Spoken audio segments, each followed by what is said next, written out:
வணக்கம். சற்று முன் வெளியான முக்கிய செய்தி. தமிழ்நாடு முழுவதும் பெண்களிடம் பெரும் வரவேற்பை பெற்றுள்ள கலைஞர் மகளிர் உரிமை தொகை திட்டம் எப்போது விரிவாக்கம் செய்யப்படும், எப்போது புதிய பயனாளர்கள் இணைக்கப்படுவார்கள் என்ற எதிர்பார்ப்பு நிலவி வந்த நிலையில் முதல்வர் ஸ்டாலின் வெளியிட்டுள்ள அறிவிப்பு மகிழ்ச்சியை ஏற்படுத்தியுள்ளது.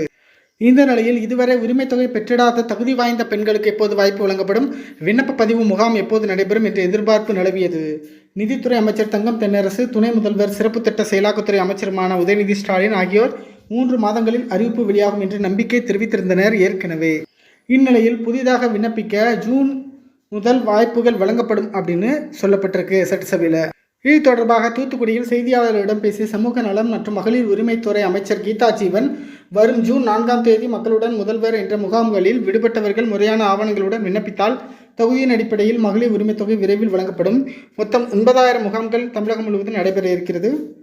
அந்த முகாம்களுக்கு சென்று ஏற்கனவே திட்டத்திற்கு விண்ணப்பம் செய்து நிராகரிக்கப்பட்டவர்கள் மீண்டும் விண்ணப்பம் செய்து கொள்ளலாம். அதேபோல விண்ணப்பம் செய்யாமல் இருக்கும் பெண்கள், தகுதியுள்ள பெண்கள் விண்ணப்பம் செய்து கொள்ளலாம் என்றும் கூறினார்.